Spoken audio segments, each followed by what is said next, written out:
Good morning. Well, it's final. China has been hit by corona. One of the reasons Reuters cites this morning for the drop in oil prices is lockdowns in Chinese cities as new strains threaten oil demand.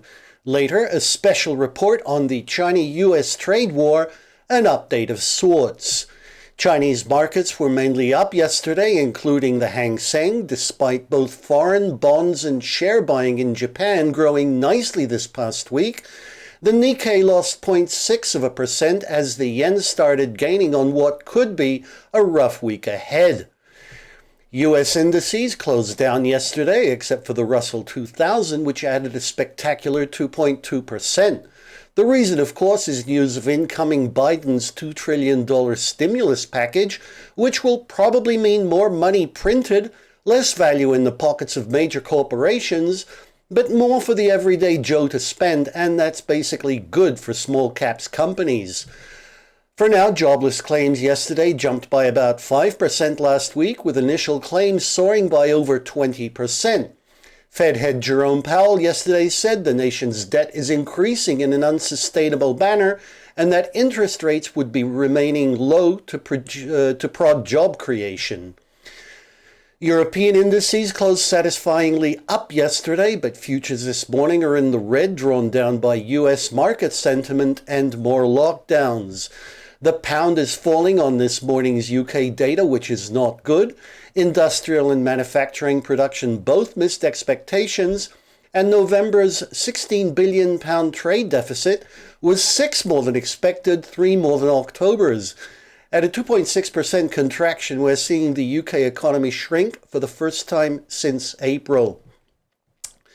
Earnings season is upon us, with BlackRock yesterday reporting a 20% year-on-year increase in revenues.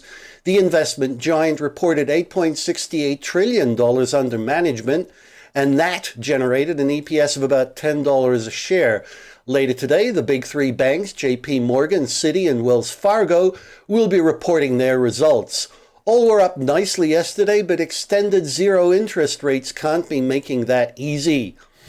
Like we promised, today a short special. Bloomberg last week reported on the state of the U.S.-China trade war.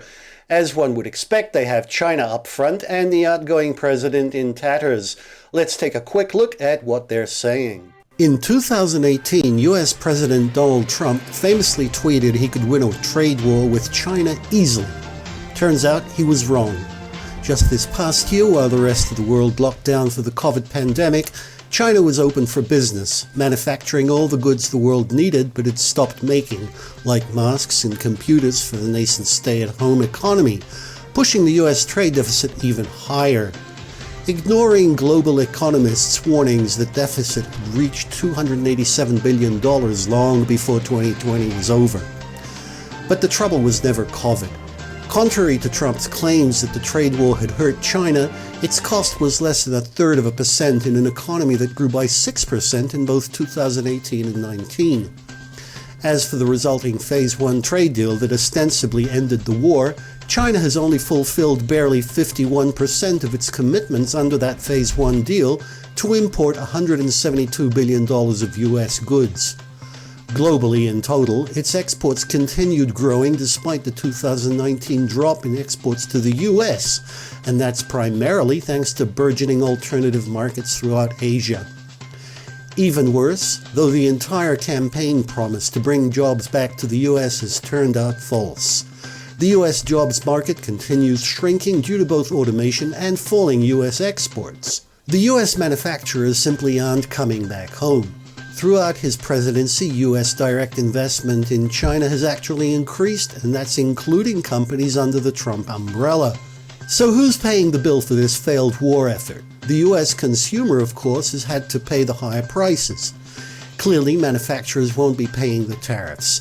That bill came to about $17 billion in 2018, and some of those consumers have also been U.S. manufacturers who have also had to pay higher prices for their Chinese inputs, making their products more expensive and less attractive for export.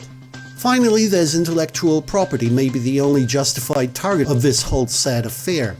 But Beijing has been strengthening IP protection all on its own, possibly That's the only mantle Pres-elect Biden will pick up, but then again, it could stir China further into technological self-sufficiency, especially in its foray into crypto alternatives for the US dollar.